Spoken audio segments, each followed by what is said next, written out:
unseen, where shadows play. Tune in, let's drift away.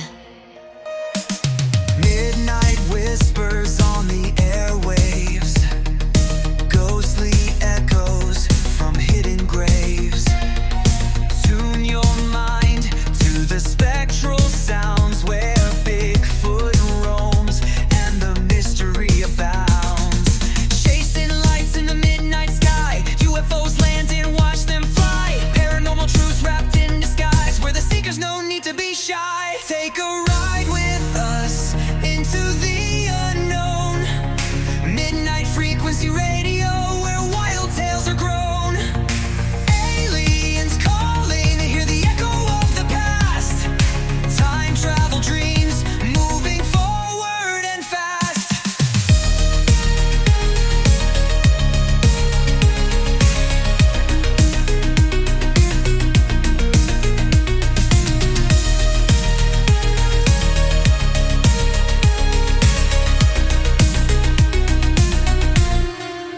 Shadow people lurking just out of sight. In the corners of your mind, they whisper tonight. Government cover-ups, secrets concealed. The truth is out there, slowly revealed. Voices crackle through the static haze, tales of the cryptids that haunt our days. With every heartbeat, feel the thrill and the fear. We're not alone, the message is clear. Take a ride with us into the unknown. Midnight frequency radio, where wild tales are grown. Aliens calling, hear the echo of the past. Time travel dreams, moving forward and fast.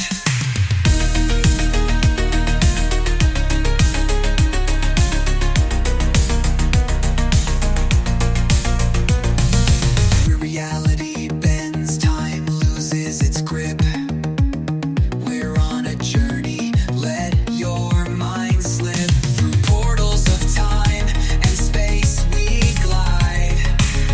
Follow the signals, let your soul ride. With each turn of the dial, adventure sparks. We're going beyond where the daylight darks. Let the stories unfold, the myths come alive. In the tapestry of night, we thrive and survive. Fear not the unknown, let go of your doubts. In this midnight hour, we'll figure it out. The galaxy's waiting, the time is now. Join us on this ride, we'll show you how.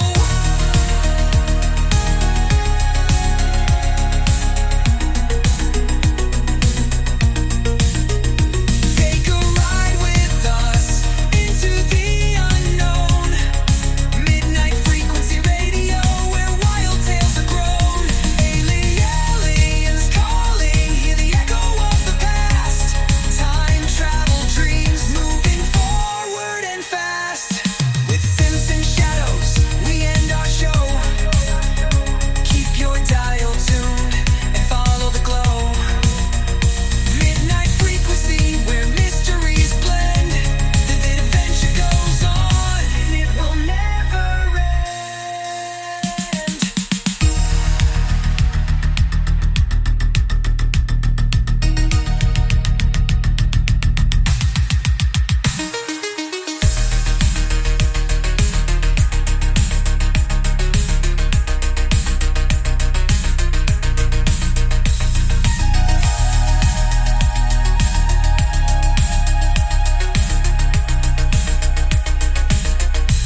Good evening from the Ozark foothills of northeast Arkansas. I'm Carl Richardson, and this is the Midnight Frequency Radio Show.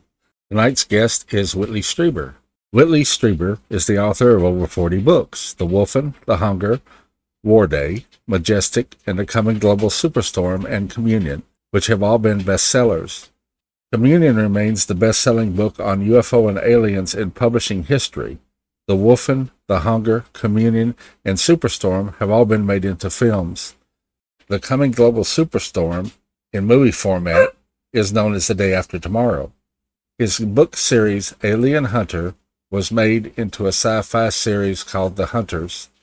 His latest books are Them, an analysis of communications with the Greys, and A Hidden Garden, a book of poems. He also has a new book called The Fourth Mind, which was published in early of 2024. Whitley Strieber's website, The Unknown Country, is the largest website in the world dealing with subjects on the edge of reality. It offers a highly credible news feed, a section of the site staffed by experts who provide carefully curated UFO material, and a subscription-only section with a thriving community of participants. His podcast Dreamland can be seen weekly on YouTube and listened to on his website, Spotify, Apple Podcasts, and other podcast sites.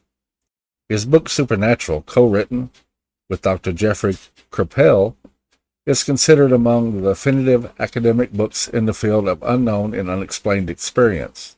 Mr. Strieber lives in California.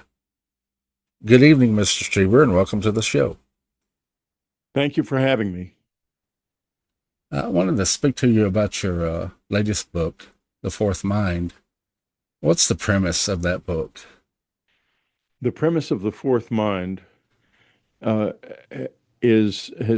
book has two parts.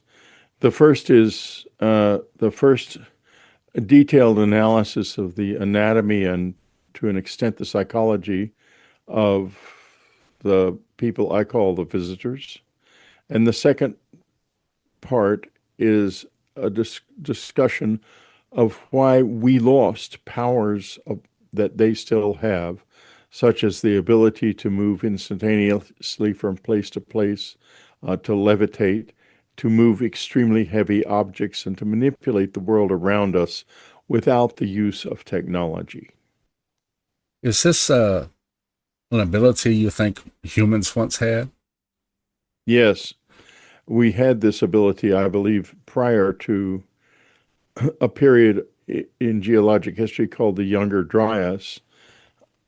What happened then was the cometary material and debris from a supernova that had exploded 30,000 years ago reached our solar system and caused havoc throughout the solar system, including on planet Earth. And our planet went through over 1,000 years of absolute celestial mayhem.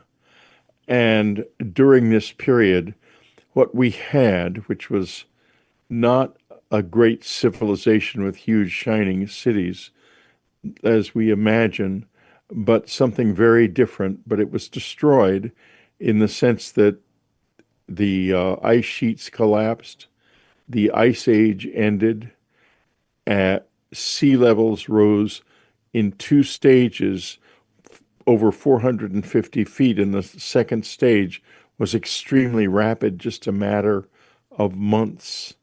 And during this period, all of the coastal population centers were destroyed, and they have never been excavated because they are now under 450 feet of water. And we've done very little underwater archaeology on the obvious theory that there would be no reason to spend the money. So we have missed this incredible civilization, which had extraordinary powers, including, I think, the power to move extremely heavy objects, the power to cut stone in ways that we can't do now, and highly sensitive instruments of measurement, and even possibly an interplanetary presence. Okay, the book has been described as revolutionary by some, including Uri Geller. But what makes The Fourth Mind a departure from your previous works and from other books on the subject of the unexplained? The Fourth Mind is the first place the anatomy of the little gray people called the Greys, who I call the visitors, has ever been described in public accurately and in detail. That's what makes it different. That is completely new. Nothing like it has ever been attempted before, and especially not with any reasonable level of accuracy. In addition, analysis of the genetic situation has shown that there are er- errors in their genes that and that they are basically biomechanical. They are not completely natural beings, and they have been designed and not grown, and are born naturally, and their genetic structure is fundamentally primitive as a result of that. But they do have extraordinary brains and abilities nevertheless. Do you think it's possible humanity could relearn the abilities that we've lost? Yes, I think it's already beginning to happen. Um, excuse me. A few years ago, 2 years ago, I met a podcaster called Kai Dickens who was doing a podcast called The Telepathy Tapes. And Kai had discovered the work of Dr. Diane Hennessy Powell. And Dr. Powell has shown conclusively that unvoiced people, that is to say, people who cannot speak and who are autistic, have telepathy and sometimes fluent telepathy. And therefore, it's possible for us to have telepathy. In addition, a friend of mine, Paul Eno, now passed away, was a novice in a Catholic seminary, back in the I guess in the 60s, and he was assigned to be the assistant to the archdiocesan or the diocesan exorcist. And he witnessed the following thing. A young woman, 17 years old, was in a mental institution afflicted by drug addiction and schizophrenia. Her family was desperate to save her, of course. And in their desperation, they brought in an exorcist. And that was the diocesan exorcist. Paul was in attendance along with another assistant, two psychiatric social workers, and a psychiatrist and the exorcist. So quite a number of people in the room. In addition, the young woman was in the room, sitting in a wheelchair. And in the middle of the exorcism, she suddenly floated up out of the wheelchair. And the exorcist said to Paul, "Push her down again." And he pushed her down into the chair, which was very easy to do. There was very little resistance from her body. And when he did this, he felt an energy, a sort of subtle electricity in his hands coming out of her body. And that electricity, I have felt it many times. And when the grays touch you, you feel it. And that is the key to this. That is an energy that we no longer have access to. We don't understand it and we don't know how to use it.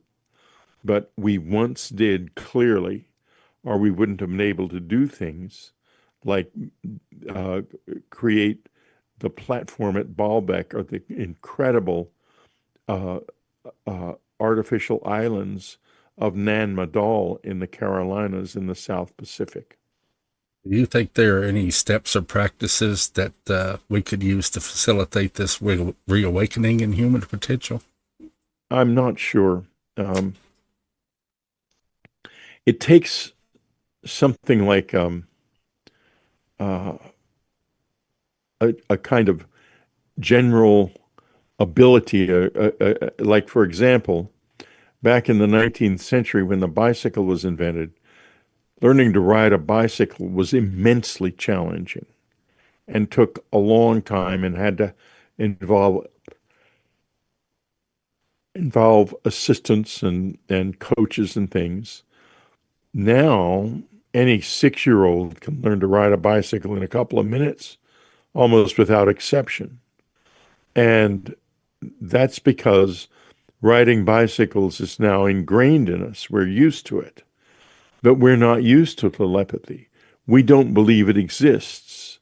We don't have the ability to do it reliably. Our imaginations always get in the way.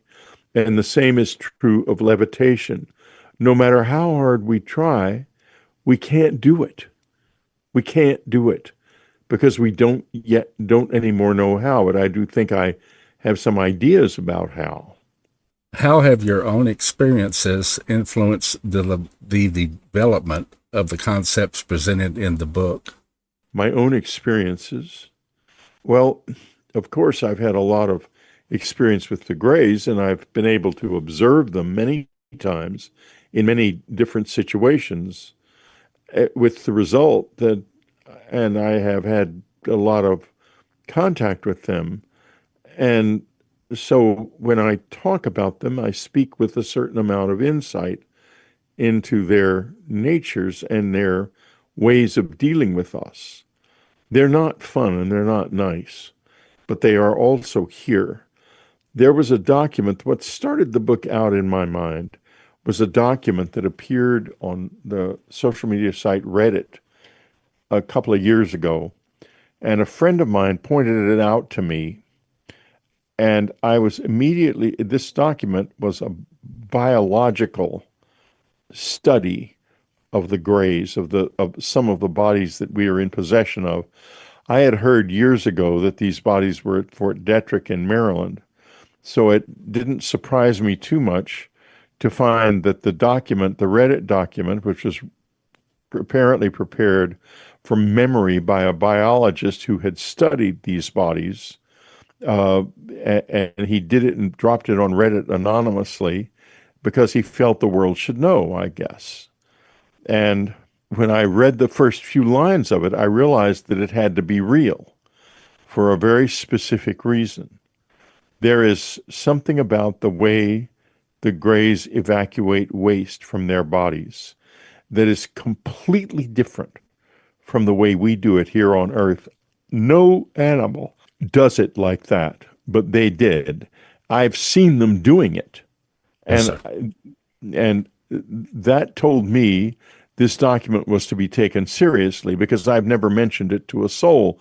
I mentioned it briefly to Bud Hopkins years and years ago, and he was so disgusted. He said, Whitley, that must be your imagination. Don't ever tell anybody that. And I didn't. Then here it is in this document.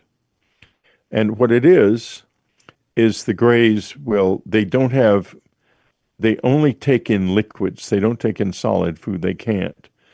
And they don't evacuate them through urination or defecation like we do. Their evacuate, which is largely ammonia, comes out through pores in their skin and it dries and they brush it off. I've seen them doing this. And the document has a very exact description of this process. And since it's so unusual and I've seen it, I realized that the document had to be taken seriously because you'd never be able to dream a thing like that up in a million years. Yes, sir. How do you see the interplay between science and spirituality in the context of the fourth mind? Do you think they can coexist harmoniously? Well, no, they can't. They never have, and I don't think they ever will, because science needs to have data. There have to be data points. And without data, there's nothing for science to do. The scientific method can't be applied. This is the whole problem with what is called the paranormal or the supernatural, is that science can't measure it. They can't, like that uh, uh, energy that I referred to a few minutes ago, we can't measure it because it's transitory for one thing, and for another, we probably don't have the proper measurement tools. And if we can't measure something and test it, we can't do science about it. So we can't do science about this stuff for the most part. But I do think it might be possible down the road in the future, especially if the presence of the visitors is admitted officially in some way, then maybe more scientists will come forward willing to explore this area. But until that happens, that's simply not going to take place. Religion is a different story. Religion is going to experience what is called ontological shock. That is the shock of discovering basically that your entire vision of the world is wrong. And that's going to be a tremendous shock because we have built up many stories around the world in the context of various different religions, which tell us the, uh, uh, the beliefs of that religion. But the problem is there's no proof, there's no evidence, and there's no way to get any. So science can't address the issue at all. And the two remain separate paths entirely. I don't think they'll ever come together. Now, what's going to happen, I fear, with the visitors is that religion is going to come in and the visitors are going to appear and it's going to turn out that their spiritual beliefs are completely different from ours and they don't have any sense of the reality of our gods. And the result of this is going to be a shock for a lot of people because it's going to suggest that our religious beliefs are wrong and it's going to pull the rug out from under us. That's this type of shock.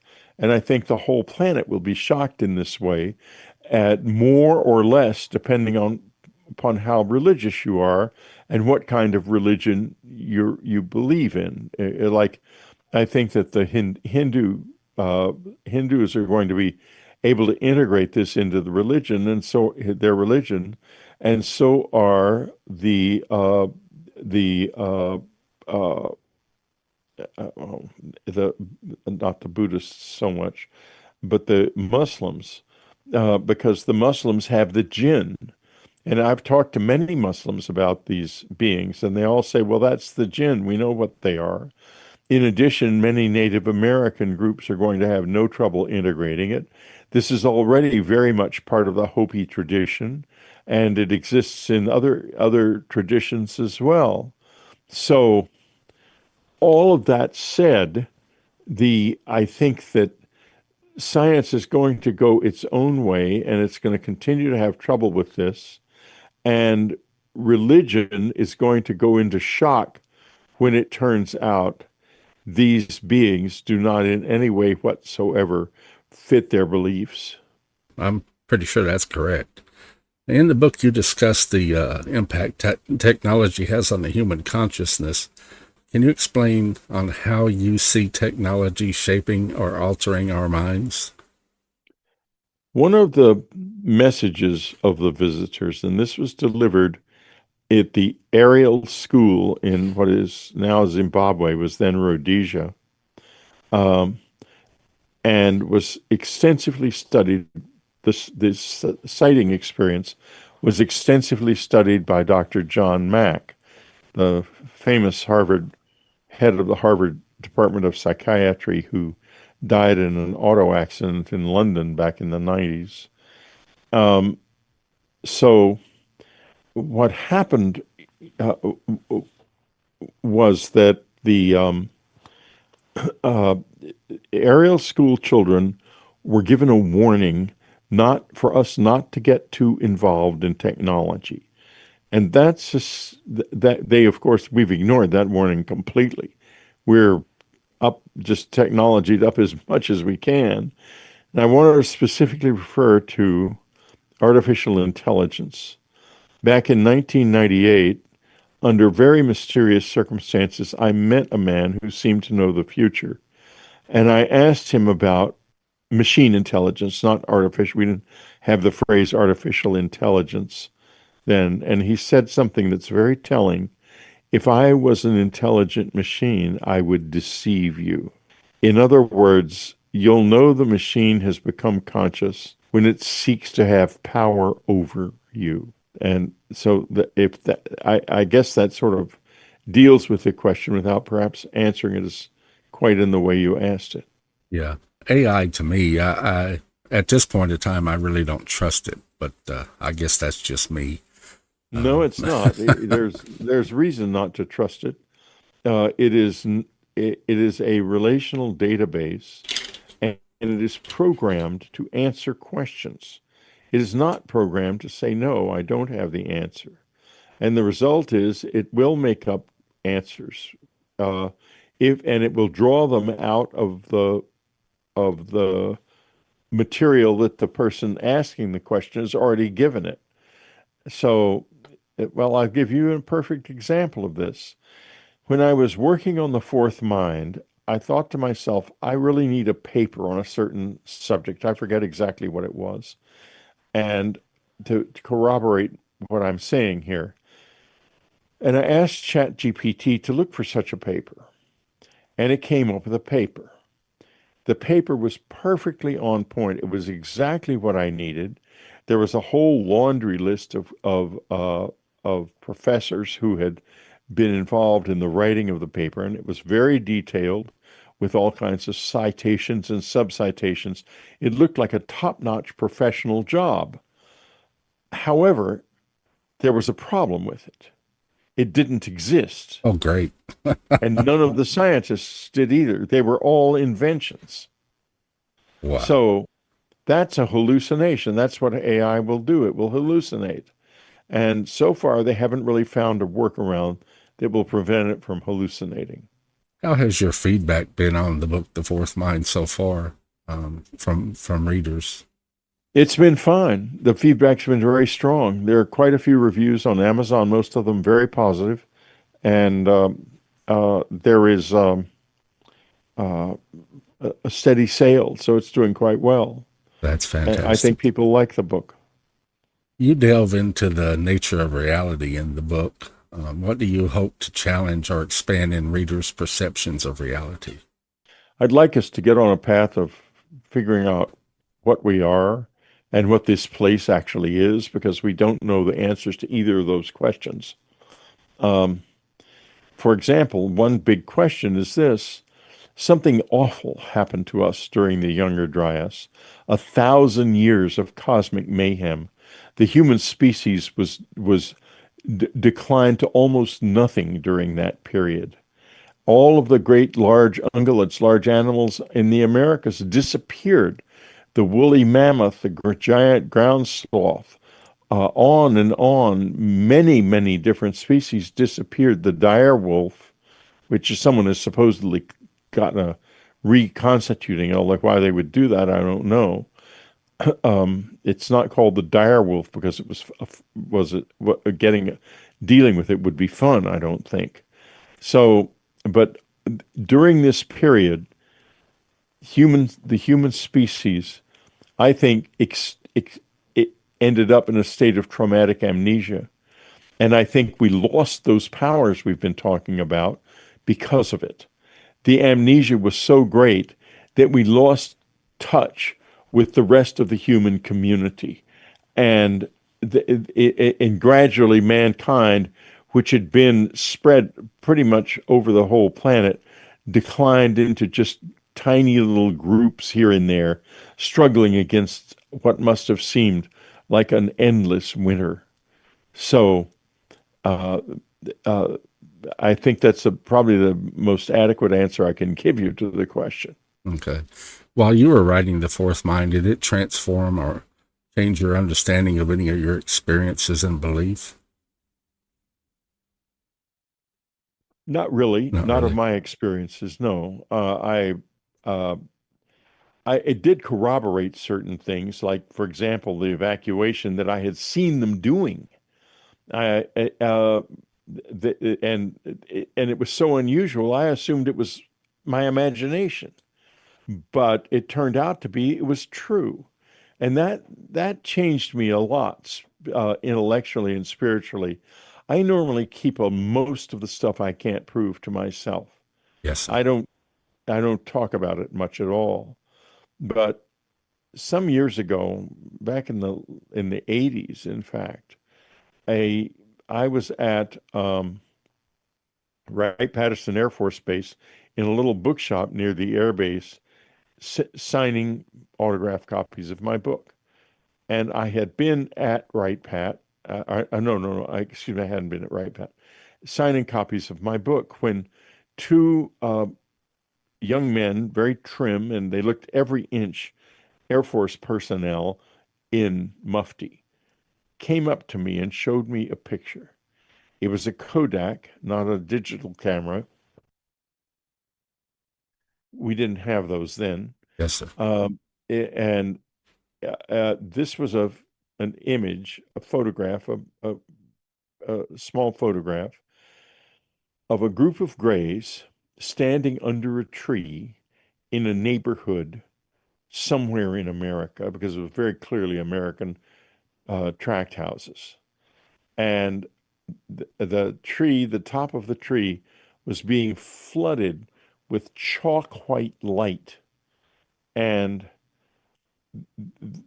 they said to me, I said, of course, to them, "Can I keep this?" And one of the two young men said, "No, we just wanted to be sure you knew you were on the right track." And they left the bookstore. Yes, sir. But that means that this is, in some sense, a physical experience. The Greys really are here, and the Air Force knows about it. And I've often wondered who took the picture. We're at the bottom of the first hour. I guess I need to run the first ad break, and then we'll be back. Break's about 5 minutes if you need to take care of something there at your place. Okay, thank you. Thank you.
This is Dark Matter News. I'm Joshua Stark.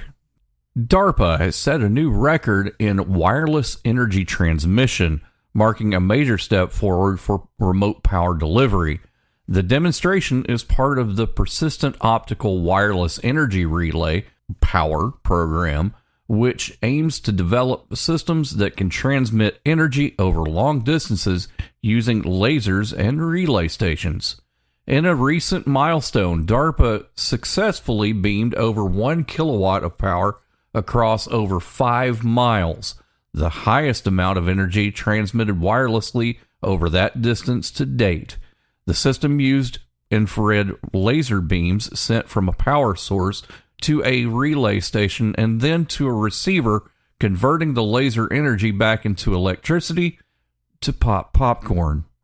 The goal of the program is to create a global resilient energy web that could power systems in remote or hard-to-reach areas such as military outposts, disaster zones, and even future lunar bases.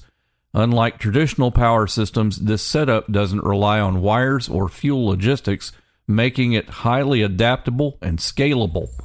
While challenges remain, including ensuring safety, improving efficiency, and handling weather conditions, DARPA's successful test paves the way for future breakthroughs. Experts believe that this technology could one day enable on-demand power delivery, similar to how data is transmitted wirelessly today. Heck of a way to make popcorn.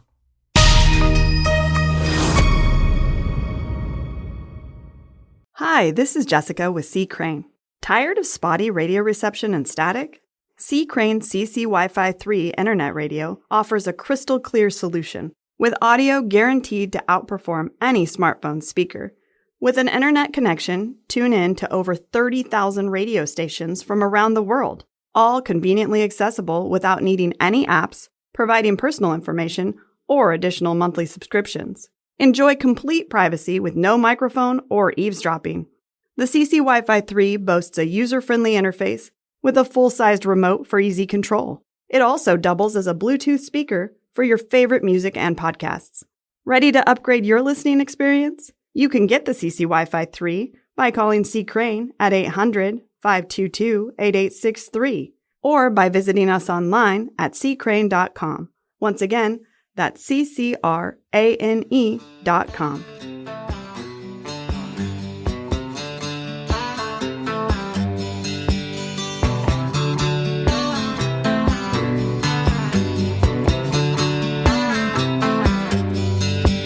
Wash away my troubles, wash away my pain with the rain that shine by light.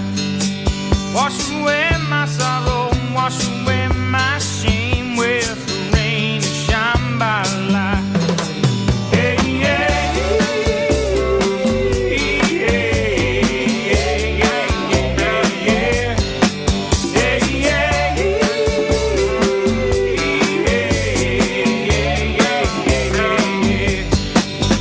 everyone is helpful, everyone is kind. On the road to shine by light. Everyone is helpful, everyone is kind. On the road. Welcome back to Midnight Frequency Radio. Our guest this evening is Whitley Strieber. Mr. Strieber, what implications do you see in understanding of the fourth mind in terms of future human development or societal evolution? Well, what it's going to take in order for this to be triggered is the appearance of the visitors. Not even disclosure is going to do it, but if they show up, then there's going to be a massive amount of interest in this stuff and in the fourth mind, of course. The purpose of the fourth mind is to fight ontological shock, the shock of having your world overturned. It's the purpose of my whole career. All of my books about UFOs are about getting used to this through understanding it as clearly and accurately as we can. Because if we turn it into superstition or something along those lines, it's not going to help us. Only if we see them as they really are will we be able to build a real relationship of significance with them. So I think that this is the primary purpose not only of this book but of all of my work, to get us into situations where we no longer feel that shock and yet are still functional and still have a healthy, thriving society. What do you hope readers will do or consider after finishing The Fourth Mind? Is there a specific action or change you'd like to see? Not at all, no. My thought would be buy another one of my books. But no, the Fourth Mind is, no, what you're describing is a non-threatening gesture as far as I can tell. Okay. In your writing, initial plans and let me read this again. In your writing, intuition plays a significant role. How do you balance intuition with intellectual rigor in your exploration of these themes? Well, I don't think of myself as all that intuitive, but and my writing is every page has to be justified in one way or another. So I am moderately. I'm not an. I don't really use intuition that much. I don't think. I guess in coming up with the titles and coming up with the basic premise of the book, I do. Yeah, probably so. But once I'm working, it becomes very fact-oriented. You touch on in the book the theme of fear in the context of the Fourth Mind. How do you suggest people confront and understand their fears? Well, that word "understand" is the key. You have to understand your fears in order to know how to confront them. I don't think that fear of the visitors is ever going to go away. I think that when they are in their natural state, it's very difficult to be with them. They have to close that down. And the reason is this. We have a certain vision of ourselves in the stream of time. Our vision is called now, and it never changes. It's always now in our minds. That's not the case. I don't think, and I can't prove this, so it's just a guess, that they are not in that position, that in fact they have a larger scope of time. Their awareness of the moment is bigger. Their moment is deeper in the past and farther into the future than ours. Ours is the next instant. Theirs might be the next year or 10 years. You don't know how long it might be. But I've been in, excuse me, I'm shifting here in my chair. That's okay. I've been in close proximity to them more than once, and have seen their skills and abilities they're very, very different from ours. And when you look into their eyes, they know you and you feel that because they know your future and you don't. And it is the hardest thing in the world to look into their eyes because you don't even want to know your future, because we're here to have a spontaneous life experience and to fill ourselves with the energy of that experience. We are not here to live in a predicted future and to have perfect knowledge of our own past or any past. We're in this little enclosure of the moment, and it's in this enclosure of the moment that we gain the energy of life itself. That's what we're here to do. I'll give you an example of what happens when a person is pulled out of that, even momentarily. You mentioned briefly in the introduction my co-author of the book Supernatural, Dr. Jeff Kripal. Dr. Kripal was the head of the Department of Religion at Rice University for a long time, and now is rotated out of that and is the J. Newton Razor Chair at the university, a very prestigious chair. He's a humanities professor and an expert in religions, basically. We go from time to time to a place called the Esalen Institute. At the Esalen Institute, there will be conferences, and these conferences are certain. It's an open. The Esalen is open, but it has a special conference section where you have chapter house rules where you can say anything in the conference and it won't be taken outside the doors of the conference. And Jeff, when I'm in places like that, and there's a particular space at Esalen where one of the rooms in the house that we stay in opens out onto a short walk to a cliff, and then beyond the cliff is the Pacific Ocean. And this is an ideal kind of situation if the Greys want to come and have a direct face-to-face contact with me, which they sometimes will do, but not often. They can do it in a place like this because they've got the whole of the ocean behind them to go toward if they're threatened in any way, because it's extremely important to them that there be no provable, certain image of them, let alone a body left behind, out in the public space until the time is right. Jeff wanted to meet them. And in those days, it's not true now, the room had 2 beds in it. And so he said, I'd like to stay in your room with you, because other people had done it and had experiences with the Greys, because they do show up from time to time. And that night, they did show up. And I meditate with them pretty much every night about 3 o'clock in the morning. And I did the meditation, which I usually do, with the difference that this time there had been a physical presence, which was kind of nice, actually, as far as I was concerned, because I'm used to living in this other time frame. I filter it out automatically. I don't, but you have to know how to do that. It's something you learn. And once you learn it, you're not going to be afraid of them anymore. But Jeff hadn't learned it. And what happened, one of them came close to him, and he felt its presence. And then he felt something like glass breaking in his head, that this glass was breaking all around him.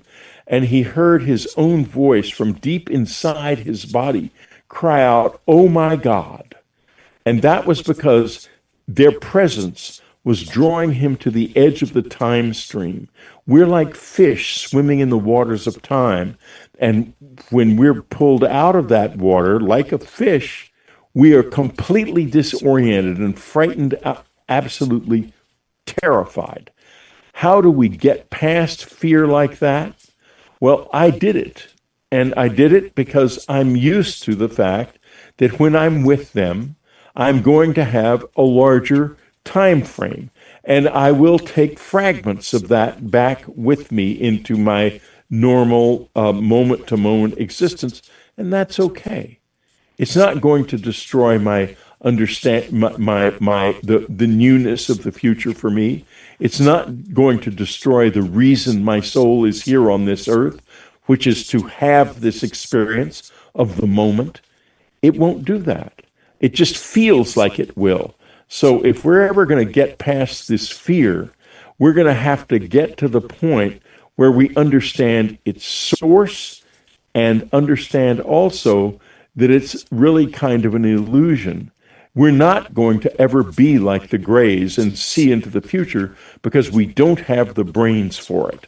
They have a different structured brain than ours. I'm not saying they're more or less intelligent than we are, but their brain structure is different, and their brain structure gives them a different place in the stream of time from us, and that will never change. We can't be like them. And once you realize that, and you're good with it, you don't worry so much about this feeling of being pulled out of fish being pulled out of water that you would when they come to you initially. You get used to the fact that the being looking into your eyes probably knows the day and hour of your death perfectly well, the day and hour of your birth, and everything you've done between now and then. This strange being staring at you across a dark room knows you better than you know yourself. And that's the core of the fear. You continue to have encounters with the visitors? Yeah, of course. Okay. I live with them.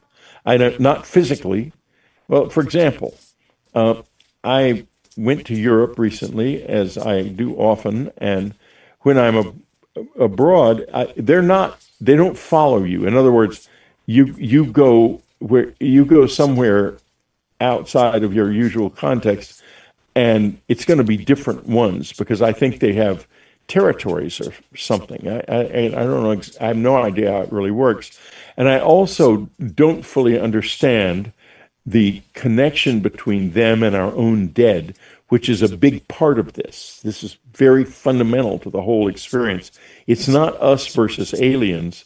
It's us, those who are in the body, isolated in the body, looking around us and trying to figure out something that our own dead already know and live with. Because I think they live together and in the non-physical level, and I think they're comfortable with this. I don't think anyone's having a problem with it. But we have a big problem on the physical level. So when I would go, like I went to friends in Europe, and I've been to their house before, and there were interactions with the visitors in their house, and as there are here. But they were different. The tone of it was different.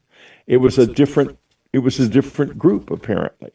And when I was in France, again, it happened, and it was a completely different approach. And when I came back a couple of days ago, they woke me up twice, once at 12:41 and once at 3:02.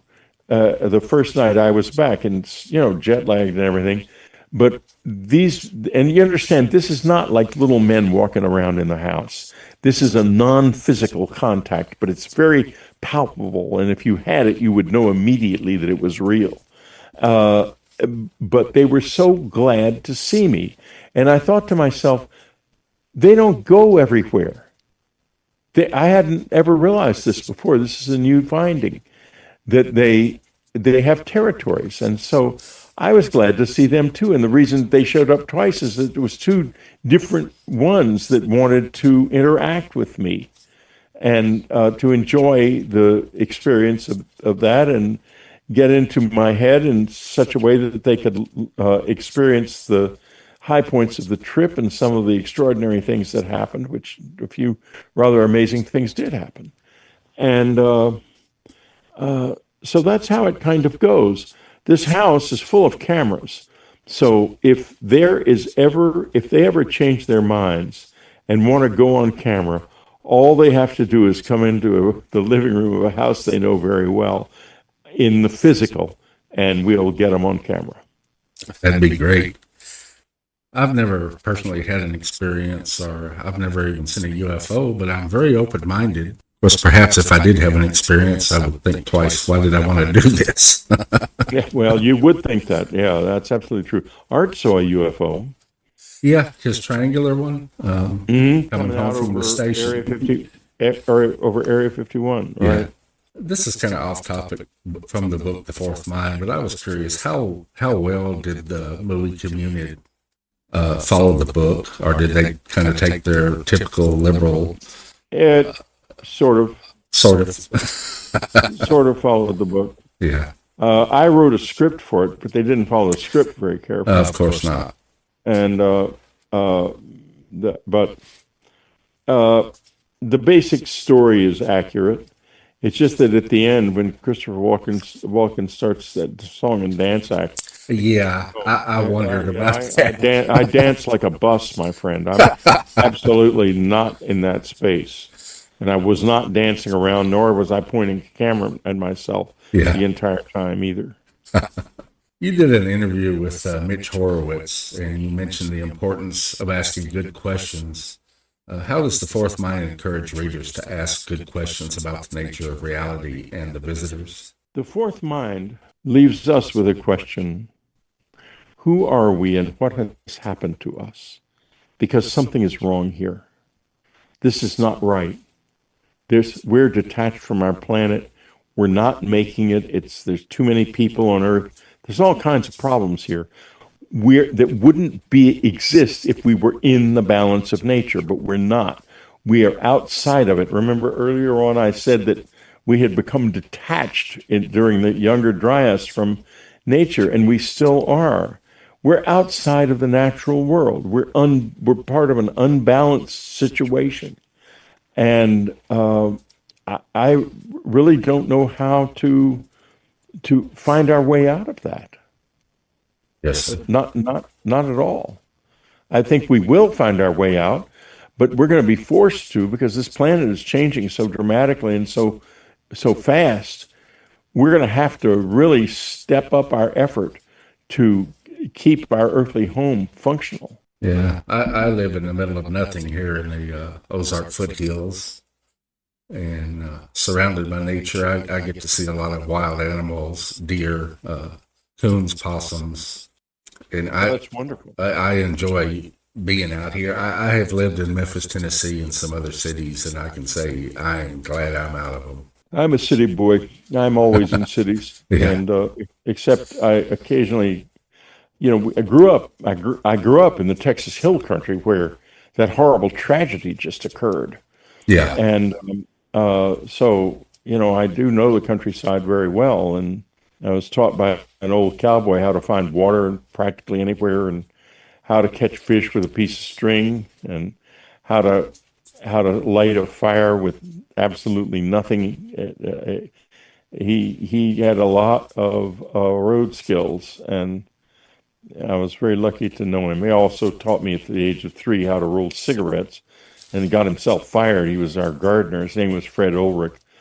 And my mother discovered I was helping him roll cigarettes, and she told my father, that old cowboy's got to go. I don't want him around my little 3-year-old. And the next thing you know, he's going to teach Woody how to smoke, which he probably would have done, and I would have been delighted. But he moved on, sadly. Yeah. We're getting close to the top of the first hour, and I know you need to go, but do you have any upcoming projects or books in mind that build upon or relate to the themes discussed in the Fourth Mind? Well, I'm working on a new book that is going to address the issue of how we are detached from our world and what we need to do to heal our relationship with each other and with our world, because we are a violent, warlike species in a desperate situation right now. And the book is meant to address that with some really, hopefully, some useful solutions. Well, I look forward to it. Definitely, it's another one I'll read from you. I've got Communion in the Fourth Mind. I know you've got some other books, and I just haven't got an opportunity to get to those. And yeah, I've got a whole library of other books. Yeah. Think about it. No one could write that much, but I've written quite a few books. Yeah. Well, I know Art had a large number of books at his place. I've been in the house and seen all the bookcases full of stuff that he's read to help with the show, and he had a lot. He did. Art was a very bright guy. He was a wonderful man. Very. We had loads of fun together. I remember him so fondly. Art and Mona, his second wife, I guess, and Ann and I were good friends. Once Art got one of these super fast cars, getting 200 miles an hour. Oh yeah, that was was it Camaro? I don't know what it was. It was. I saw it. It was a rocket. Yeah, and he says to Anne, "So would you like to take a ride with me?" She says, "Of course not." He says, "What do you mean, of course not?" He said, "Because you're going to go 200 miles an hour. I don't want to go 200 miles an hour." So I went with him, and we went 200 miles an hour. It was really fun. Right up Strawfire. What's the name of that road over there? Out in Pahrump, that long road that goes up in the mountains. Yeah. Yeah, I forget the name of it. Well, sir, I appreciate you being here. And well, it was my pleasure, and I wish you every bit of luck with this show. Well, just starting out, I've got a long way to go, but I so far it's been good, and I'm starting to get used to it. My issue is reading bios and questions. So, well, that's the name of the game. Questions are the name of the game. Good questions are essential. Yes, sir. And okay, well, thank you very much, and I appreciate your thinking of me. Thank you, sir. And possibly after your next book, you can come back and we can discuss it. Sure, I'm sure I can. All righty, sir. You have a good evening. You too. Bye-bye.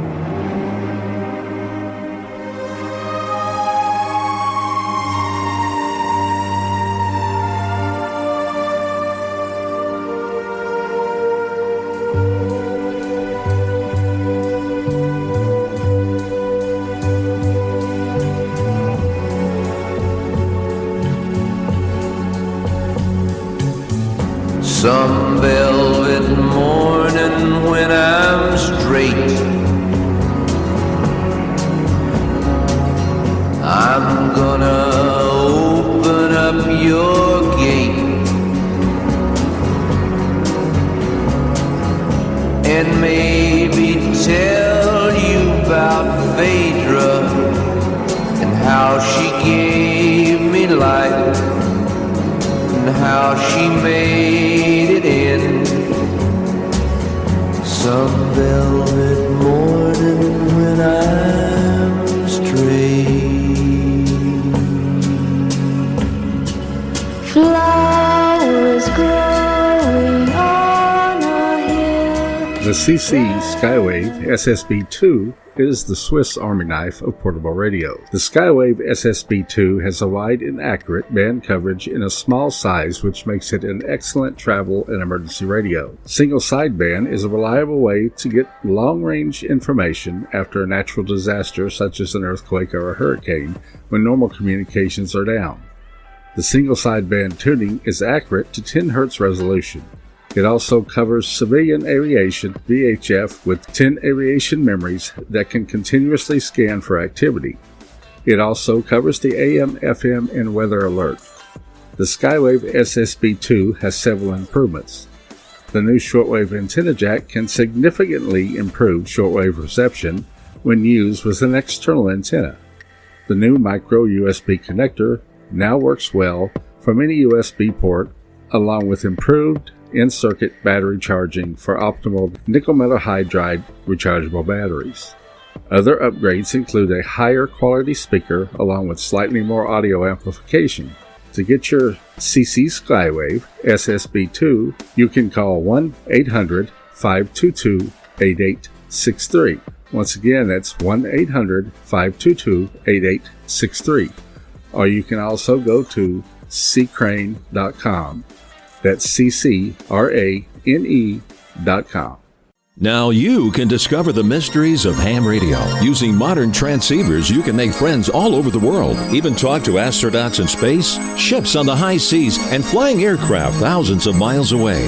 Unlike phone users, ham radio operators talk absolutely free and provide vital communications during disasters or emergencies. To find out more about ham radio, visit us at arrl.org. And remember, unlike the internet, we crisscross the entire globe wirelessly.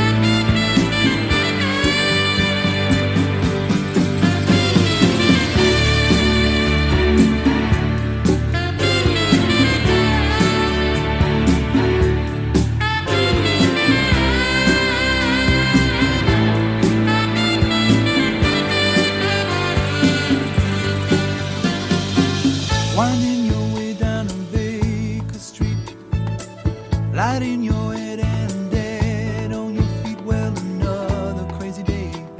You'll drink the night away and forget about everything.